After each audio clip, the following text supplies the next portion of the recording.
गुरु पूर्णिमा का यह महोत्सव और गुरु पूर्णिमा का महत्व, गुरु पूर्णिमा का विधान, गुरु पूर्णिमा का यह एक हमारे जीवन में श्रमते आवश्यक। और गुरु पूर्णिमा का तात्पर्य है कि सगुरुदेव जो इस धरा पर आते हैं वे हमें ज्ञान देते हैं, एक चिंतन देते हैं, एक प्रभाव देते हैं। वो इस समाज की गड़ी शड़ी व्यवस्थाओं को तोड़ते हैं जिसके माध्यम से शिष्य के जीवन का निर्माण हो सके। और तुम मेरे शिष्य हो, आत्मीय हो, पाठक हो, परिचय हो, कहीं कहीं तुमसे मेरा जुड़ाव अवश्य हुआ है। इस जन्म का नहीं, बीते कहीं के जन्मों का, किसी और जन्म का। और हर बार मैंने वादा किया कि मैं तुम्हें एक भौतिकता से दलदल से उठाकर उस पूर्ण तक ले जाऊंगा, जिसे पूर्णत्व कहा गया है, जिसे पूर्णमिदम कहा गया है, जिसे इस संसार का सर्वश्रेष्ठ आनंद कहा गया है। लेकिन चाहे कोई भी व्यक्ति हो, चाहे वो शिष्य हो, चाहे वो पाठक हो, चाहे वो साधक हो, कहीं वह भौतिकता के दलदल में फंसकर, परिवार के वाक चातुर्य से फंसकर, आसपास के संगति के कारण वह उलझकर वह अपना हाथ छुड़ा बैठता है और पुनः उसी दलदल में फंस जाता है और वह अपने जीवन उस ज्ञान की उपेक्षा करने लग जाता है। इसलिए वह चिंतन कि हमारे मन का जो असंतोष है, हमारे मन की जो बेचैनी, हमारे मन की व्यथा, मन की पीड़ा है, यह ऐसी कोई साइंस नहीं मिली, ऐसी कोई टेक्नोलॉजी नहीं मिली, ऐसी कोई विधि विधान नहीं हुआ कि जिसके माध्यम से वह अपने आप स्वतः दूर हो सके। इसके लिए आवश्यकता होती है हमारे जीवन में ज्ञान की, एक सर्वश्रेष्ठ सदगुरु के हमारे जीवन में पदार्पण की। उनका जीवन में आना ही इस बात का द्योतक है कि हमारे पुण्य जागृत हो रहे हैं और हम अपने आप में एक जीवन के उस श्रेष्ठ अवस्था आगे बढ़ रहे हैं।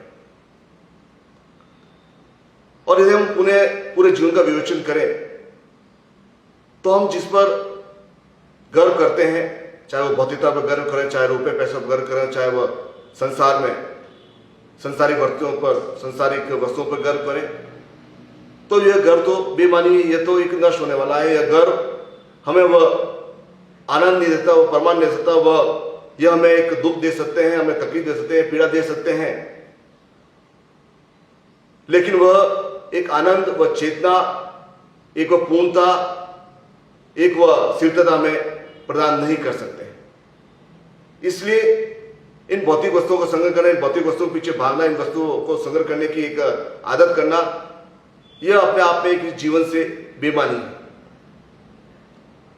और जिसे हम संसार कहते हैं, संसार का तात्पर्य क्या है? संसार का तात्पर्य है कि पति पत्नी, बच्चे, संबंधी, चाचा ताऊ खाओ, यह सब ने मिलकर एक संसार बना दिया हमने। और अधिकांश मनुष्य, अधिकांश लाखों मनुष्य अपने जीवन में कैदी की तरह भांति ही व्यवहार कर रहे हैं। अपने कैदी ही एक तरह से अपने जीवन के सामने जीवन के कैदी ही है। ये उसी दलदल में फंसकर एक कैदी की भांति व्यवहार कर अपना जीवन का समय काट रहे हैं। वह जीवन की उच्चता को प्राप्त नहीं कर पाए, जीवन की दिव्यता को प्राप्त नहीं कर पाए, जीवन का एक उद्देश्य उनको जीवन को प्राप्त नहीं हो पा रहा कि मेरे जीवन का लक्ष्य क्या है, महान तत्व क्या है मेरे जीवन का। यदि प्रभु ने जीवन दिया है, क्योंकि हम सब जानते हैं कि 84 लाख योनियों को काट कर यह मनुष्य जीवन प्राप्त होता है। और यदि हमें जीवन प्राप्त हुआ, मनुष्य जीवन प्राप्त हुआ है, और फिर कब आगे जीवन प्राप्त होगा, कब वह बंधन समाप्त होकर हमें वापस जीवन प्राप्त होगा, तो हम ये नहीं जानते उस जीवन में सदगुरु प्राप्त हो या नहीं हो।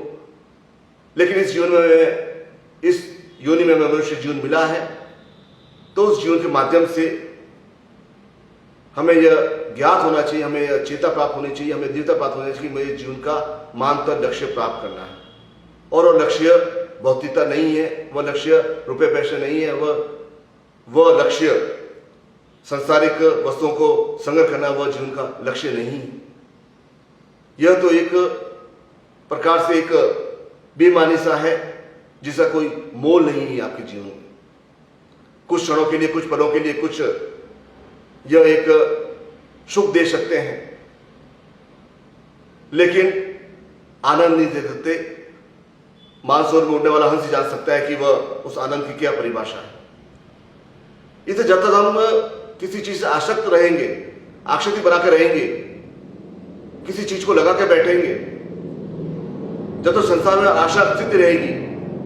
तब तक हम कुछ नवीन नहीं कर पाए।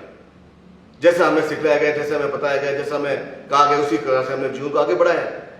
चाहे जीवन के जिस भाग में हमें मनुष्य रूप में कोई मिला है, चाहे वो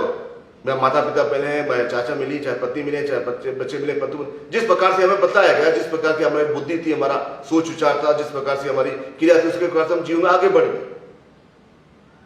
लेकिन हम जब जीवन के जब अंतिम अवस्था तक पहुंचते हैं, जीवन का वह अंतिम से आगे बढ़कर जो समय होता है, तो यदि हम जीवन का विवेचन करते हैं तो हमें प्राप्त होता है हमने तो जीवन कुछ प्राप्त किया ही नहीं। ये जीवन तो हमारा से बेईमानी से जीवन हो गया। हमने जीवन को कोई लक्ष्य प्राप्त किया ही नहीं। हमें न तो जीवन में पूर्ण तो प्राप्त हुआ, न हमें जीवन की सद्गुरु प्राप्त हुई, न हमें जीवन में पूर्ण रूप से वह एक श्रेष्ठ पुरुष बन पाए, श्रेष्ठ नारी बन पाए, एक आध्यात्मिक चेतना प्राप्त नहीं कर पाई, एक आध्यात्मिक क्रिया प्राप्त नहीं कर पाए। फिर वही, क्योंकि जीवन में ऐसा कुछ अपने आप को मिला देने की स्थिति की नहीं, अपने आप को मिटा देने की स्थिति की नहीं, अपने कुछ जीवन में कुछ नवीन क्या प्राप्त किया जिसके माध्यम से हमारा जीवन एक उच्च बना रह सके, एक पवित्र रह सके। इसके लिए आवश्यकता होती है जीवन में एक सद्गुरु की, एक ज्ञान की, जो हमें इस भौतिकता से, बंधन से, भौतिक दलदल से उठाकर हमें एक जीवन की उच्चतम अवस्था तक ले जा सके, उस पद पर ले जा सके जिस पद पर ऋषि मुनि तपस्वी योगी महर्षि शेष पुरुष चले हैं और जिन्होंने जीवन को पूर्णता से प्राप्त किया। इसे जब तक जीवन में आसक्ति रहेगी तब तक जीवन में कुछ प्राप्त नहीं होगा। और इसके लिए आवश्यक है कि जीवन में त्याग का तात्पर्य कि जब यह नहीं है कि त्याग का तात्पर्य कि हम घर बार संसार छोड़कर बैठ जाए। त्याग का तात्पर्य कि मन में यह भाव रहे, मन में चिंतन रहे कि यह सब कुछ बेईमानी, यह सब कुछ व्यर्थ है, यह सब कुछ मिथ्या है। त्याग का तात्पर्य कि किसी के प्रति मेरी आसक्ति नहीं रहे, संसार में मैं कोई कुछ ऐसा कार्य नहीं करूं कि मैं उस समय उसी में डूब जाऊं, चाहे वह पदार्थ हो, चाहे वह मोह हो, चाहे वह माया हो, चाहे वह भौतिक संसाधन हो, चाहे वह घर बार हो या संसारिक वृत्तियां हो। यदि उसी में आसक्ति रहेगी तब आपका जीवन उस आसक्ति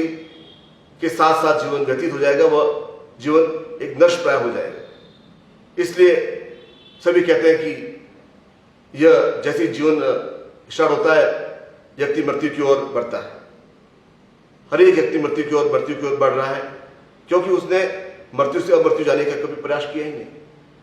उसने कभी ब्रह्म की आवाज सुनी नहीं, ब्रह्म चेतना की आवाज सुनी, ब्रह्म ज्ञान प्राप्त किया ही नहीं।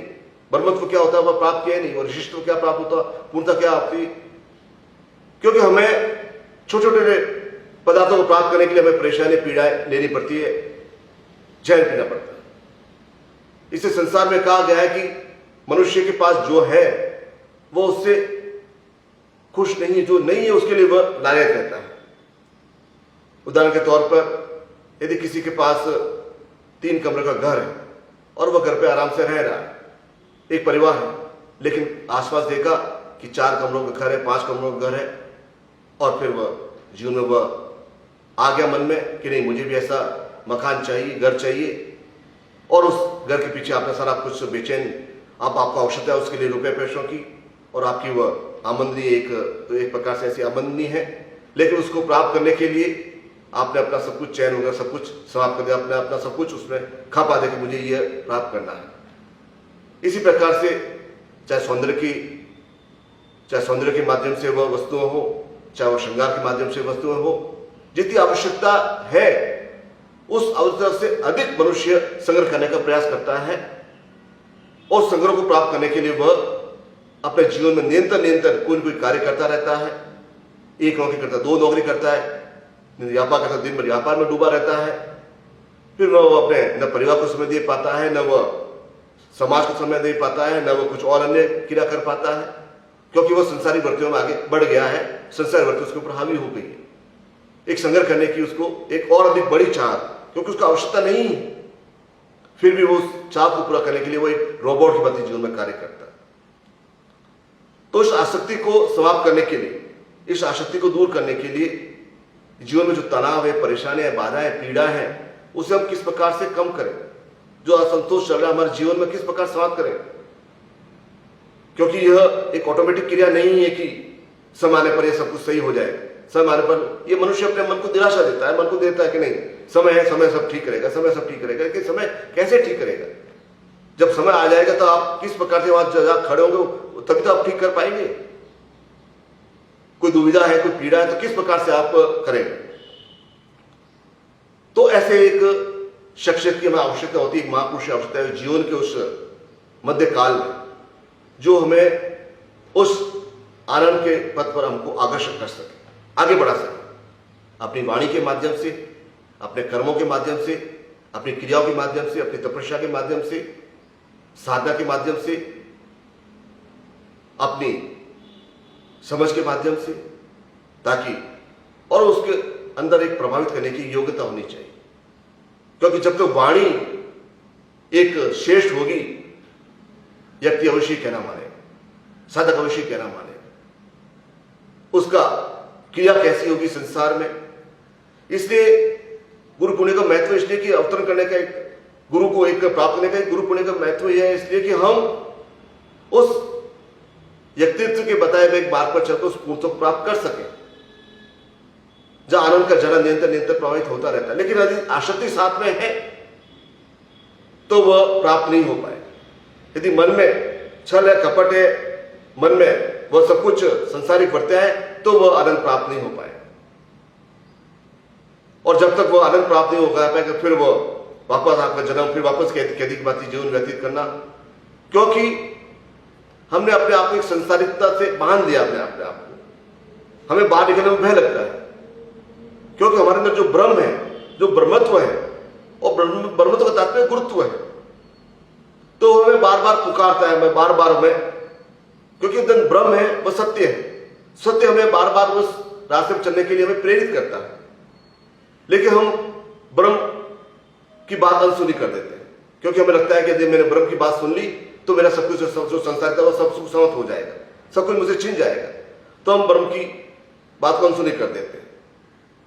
और हम उस भौतिक वस्तुओं के संग्रह में और आगे बढ़ जाते हैं और अपने पथ पर भटक जाते हैं, रास्ता भूल जाते हैं। फिर वही जीवन की हमें क्रियाएं, छोटी मोटी क्रियाएं हमें प्राप्त होती है, फिर वही जीवन निरंतर ऐसा जीवन चलता रहता है, क्योंकि हमने उस संसारिक अपने आप को बांध लिया, त्याग नहीं किया हमने अपने जीवन में। जिस प्रकार से भगवान बुद्ध ने त्याग किया अपना सब कुछ, एक राजा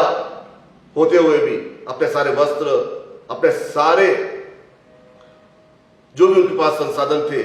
जो भी उनका धन दौलत थी, जो भी ऐश्वर्य के प्रतीक के रूप में था, सब कुछ उन्होंने गुरु के चरणों में अपने आप को समर्पित कर दिया कि मुझे सब कुछ, ऐसे कुछ नहीं चाहिए। ये लोहे के, बांगे के, मैं तांबे के मैं लेके क्या करूं? मैं आपके द्वारा दिए गए वस्तु को उड़ना चाहता हूं, आपके द्वारा दिया गए ज्ञान को प्राप्त करना चाहता हूं, ताकि मैं तेजता उस प्राप्त करूं, उस ज्ञान को प्राप्त कर सकूं, पूर्ण तक प्राप्त कर सकूं। अपने आप वो त्याग का, जितने भी हम उदाहरण लें, चाहे भगवान राम को उदाहरण, चाहे कृष्ण को उदाहरण, चाहे महावीर को उदाहरण, चाहे बुद्ध का उदाहरण, उन सबने अपने जीवन में त्याग का एक परिचय दिया। त्याग को उन्हें सर्वोच्च समझा कि मुझे त्याग करना है, जीवन की इन संसारिक वृत्तियों का त्याग करना है, इन संसारिक क्रियाओं का त्याग करना है। भागना नहीं है, भटकना नहीं है, सब कुछ छोड़ के जंगलों में जाना नहीं है। त्याग का तात्पर्य है कि मेरे ऊपर वह सांसारिक वृत्ति मेरे ऊपर हावी नहीं हो जाए। मैं सांसारिक समस्याओं में इतना घिर नहीं जाऊं कि मैं ईश्वर को प्राप्त करना ही भूल जाऊं। उस ईश्वर के दर्शन करने का मैं उद्देश्य ही मुझे प्राप्त नहीं हो। सांसारिक क्रिया में, क्रियाकलापों में इतना उलझ नहीं जाऊं कि मैं सब कुछ भुला दूं। इसी संसार में जहां भाव है, जहां भाव भी है, जहां तृप्ति वहां तृप्ति है, जहां सुख है वहां दुख है। क्योंकि मनुष्य अपने आप में स्वयं दुखों का कारण है, मनुष्य अपने आप में तृप्ति का कारण है। मनुष्य के जीवन में अभाव आते हैं, वो उनका दुख, उनका सबका वो एक द्योतक है, क्योंकि उसके अंदर आसक्ति की भावना अत्यधिक अद्यतम अवस्था में होती है। इसलिए प्रत्येक व्यक्ति महान नहीं बन सकता, प्रत्येक व्यक्ति सर्वोच्च नहीं बन सकता, प्रत्येक व्यक्ति पूर्ण नहीं बन सकता, प्रत्येक व्यक्ति ब्रह्म से एकाकार नहीं कर सकता। प्रत्येक व्यक्ति अपने जीवन में साधक क्षेत्र में, शिक्षक के क्षेत्र में सर्वोच्च शिखर को नहीं पहुंच सकता, क्योंकि जब तक यह वृत्तियां रहेगी तब तक जो हमें समझ में आता है वही हमें समझ में हम अंदर लाएंगे, जो हमें समझ नहीं आता, जो मन से परे है, जो हमसे कुछ छिन्न जैसा प्रतीत हो रहा है, वो हम उसे हटा देंगे, मन से हटा देंगे, क्रियाकलाप से हटा देंगे, क्योंकि हमने अपने आप को अंदर से एक कैद कर रखा है, एक बांध दिया है। और इस क्रिया में एक बांधने की जब क्रिया के मनुष्य के संसार के समय जब वह मन लग जाता है, तो उस सड़ी गड़ी अवस्था को तोड़ने के लिए एक सक्षम सद्गुरु की आवश्यकता होती है, जो हमें वास्तव में सत्य क्या है उसका परिचय करा सके, ज्ञान क्या है, साधना क्या है, सिद्धियां क्या है, पूर्णता क्या है, तपस्या क्या है, योग्यता क्या है, किस प्रकार से मैं अपने जीवन के संकट ऊपर उठ सकूं, ऊंचाई की ओर बढ़ सकूं। क्योंकि ऊंचाई का तात्पर्य एक संसारिक क्रियाओं को जब हम ऊपर उठते हैं तो हमें सब कुछ खोखला लगता है, बेमन लगता है, क्योंकि हमारा स्तर ऐसा हो चुका है। हमारा साधना का, तपस्या का, पूर्णता का, वह एक आध्यात्मिक चेतना का ज्ञान ऊपर ज्ञानोदय, जिस अंदर ज्ञान होता है, इतना ऊपर उठ चुका है कि हमें संसार सब कुछ खोखला लगता है, ये बेमन लगता है। फिर लगता है कि हमने इतना जीवन के बहुमूल्य क्षण इतने बर्बाद क्यों किए। और इस गुरुत्व का, उस गुरु क्या, अधिकांश जब व्यक्ति सद्गुरु के चरणों में आता है तो मन में एक विचार लेके आता है कि मैं वहां जाऊंगा तो यह प्राप्त करूंगा, यह प्राप्त करूंगा, यह प्राप्त करूंगा, अथा धन प्राप्त करूंगा, मेरे सारे संसारिक कमियां पूरी हो जाएगी। वह दूर से वह उस मान के आता है, वह बैठ के आता है,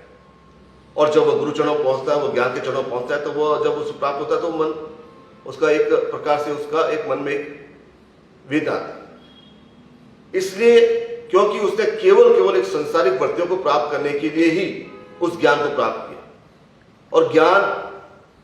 सांसारिक वस्तुओं के लिए नहीं बनाया। साधना, तपस्या, पूर्णता, योग्यता, ब्रह्मत्व, ईश्वरत्व का दर्शन, यह सांसारिक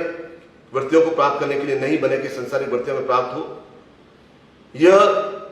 एक ब्रह्म से एकाकार होने की क्रिया, और जब हम प्राप्त नहीं होता है तो मन में निराशा होती है। इसलिए जब हम सद्गुरु के चरणों माध्यम से बैठते हैं तो वे सबसे पहले हमारे अंदर की जो एक अनगन क्रिया है,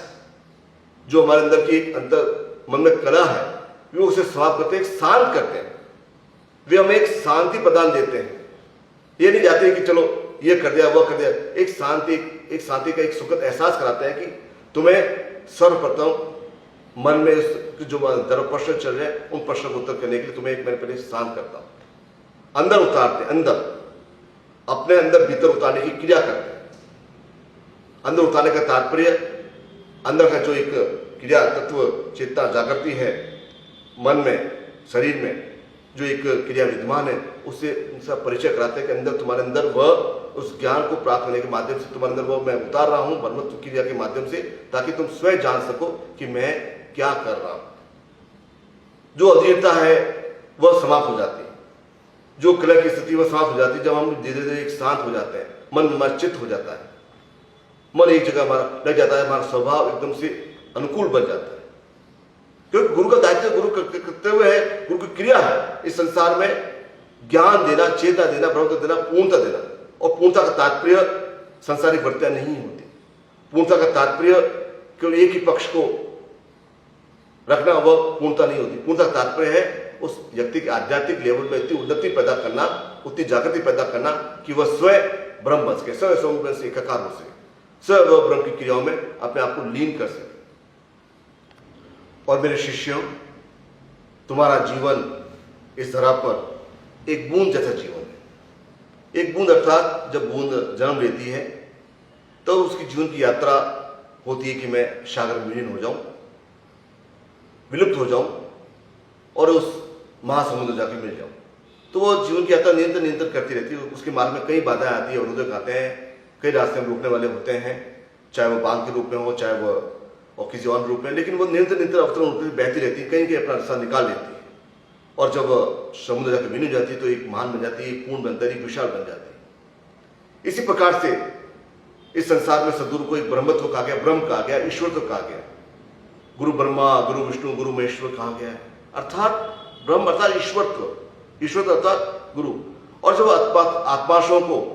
जब वो अपने अंदर नहीं बुला पाता है, तब तक बुला पाने की स्थिति में नहीं लाता है उनको, जब वे खुद आने के लिए वह उनको तरह तरह के वह प्रलोभन देता है, प्रेरित करता है, ताकि वे आत्माशयों को अंदरपन मिला सके, ताकि एक अनिश्चय जो आनंद की स्थिति उनके जीवन में प्राप्त हो सके। फिर चाहे जीवन में दुख आएंगे, पीड़ा आएंगी, कुछ कष्ट अवश्य आएंगे, लेकिन हमारा लक्ष्य हमेशा हमें मजबूत करता रहेगा, हमारा चिंतन हमेशा हमें मजबूत करता रहेगा, हमारे मार्ग में बाधाएं हमें बाधित नहीं करेगी, इस छोटी छोटी परेशानी या पीड़ा में बाधित नहीं करेगी, क्योंकि हमने अपना हाथ उस सद्गुरु के हाथ में सौंप दिया है। और जब तुम हाथ सौंपोगे नहीं, जब तुम व्यर्थ के संसार में बंधे रहोगे, तो वो जीवन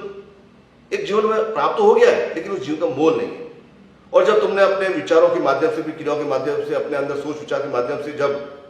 सद्गुरु को अपना हाथ सौंप दिया, उस ज्ञान को अपना सौंप दिया, उस ईश्वर को अपना ब्रह्म हाथ सौंप दिया है, तब जब तक वह ब्रह्मत्व, वह ईश्वर, जब तक उसे उस संसारिक बंधनों से मुक्त करके पूर्ण रूप से वह जहाँ सिद्धाश्रम में जहाँ पूर्ण आनंद का झरना है, जहाँ एक ब्रह्म आनंद है, जब तक वहां पहुंचाने तक वह उस शक्ति की जिम्मेदारी लेता है, उसका जीवन का रखवाला बनता है। यदि उसके अंदर ब्रह्मत्व है, ज्ञान है, चेतना है, दिव्यता है, यदि उसके अंदर एक शक्तियां हैं उस क्रिया को प्राप्त करने, उसको देने के लिए, तो यह आनंद का झरना, यह गति जब तक, लेकिन हमारे अंदर वह एक कुशक्ति विचार नहीं उत्पन्न होना चाहिए, हमारे अंदर एक पूर्ण समर्पण की भावना होनी चाहिए। यदि समर्पण नहीं है, आधा दौड़ समर्पण है, आधा दौड़ समझ है, तो परे हट जाना चाहिए, क्योंकि इससे सद्गुरु भी परेशान होते हैं और वह शिष्य भी परेशान होता है। यदि पूर्ण लगन, आस्था, विश्वास, प्रेम, समर्पण की भावना कूट कूट कर भरी हुई है, तब इस सद्गुरु द्वारा बताए गए रास्ते पर चलना चाहिए, उनका हाथ पकड़ लेना चाहिए, क्योंकि सांसारिकता बार बार हमें बाधित करेगी, हमारे पर हावी होगी होगी, और यदि हावी हो गई तो वह जीवन जैसा आपको जीवन जीना चाहते हैं, उसकी जीवन आपके लिए स्वतंत्र है। लेकिन यदि आपने हाथ सौंप लिया है, तो जैसा जीवन सद्गुरु आपको देना चाहते हैं, वो आपको जीवन जीना पड़ेगा, जहां आपकी परीक्षा भी हो सकती है, आपसे कठोर तप भी कराया जा सकता है, आपसे साधना भी कराया सकती है, पूर्ण आपके मंत्रों के माध्यम से आपको ज्ञान भी दिया जा सकता है, आपको सजग, तैयार और हर समय प्रफुल्लित रहता है, हर समय प्रसन्न भाव से हर समय ग्रहण करने की क्षमता प्राप्त करनी है, हर समय उद्देश्य को प्राप्त करने के लिए संकल्प बांध लेना है, हर समय मन में गुरु का स्मरण अवश्य होना चाहिए, हर समय चिंतन शुद्ध होना चाहिए, तामसिक प्रवृत्तियों को नष्ट करने के लिए हमारे हर समय में यह करेंगे, हमें तामसिक प्रवृत्तियों को नष्ट करना है, हमारे अंदर वह बुद्धि भ्रमित नहीं हो, हमारा कुंठा नहीं जागृत हो, हमारे अंदर वह वितरण जागृत नहीं हो, वह भी हमें कार्य करना है, सजग, तैयार और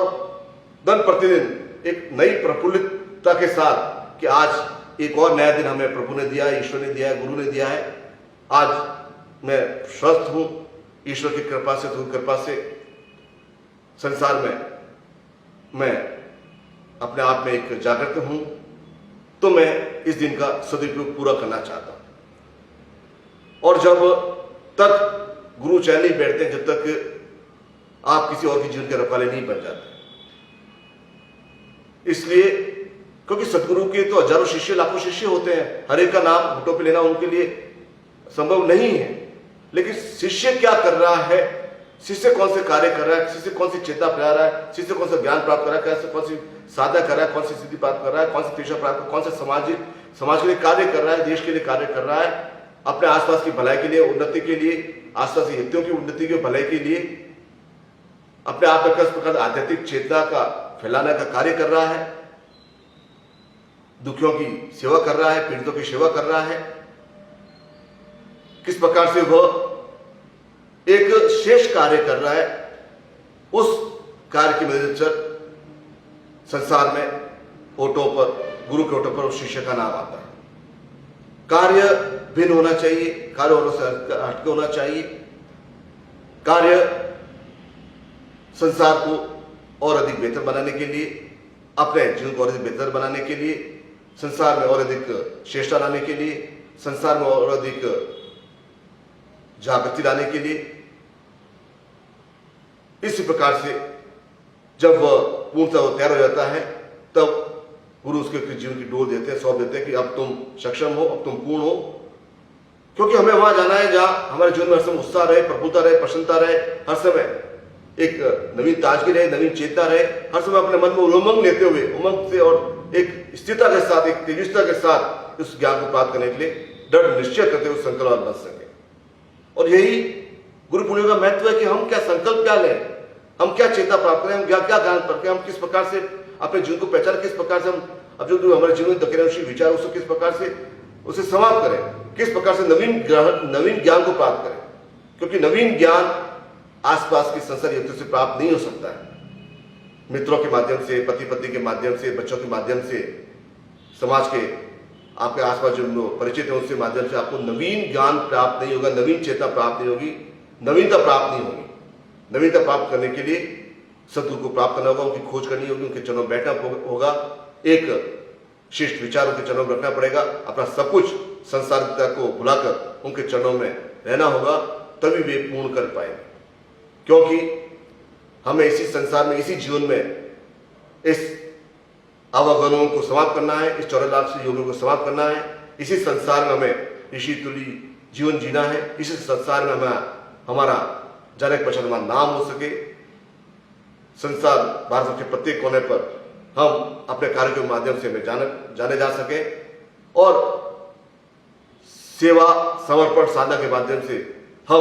सदगुरु को अपने जीवन में उतार सके। ऐसे आप सबको पूर्ण रूप से हृदय से आशीर्वाद प्रदान करता हूं और आपके जीवन की मंगल कामना करता हूं।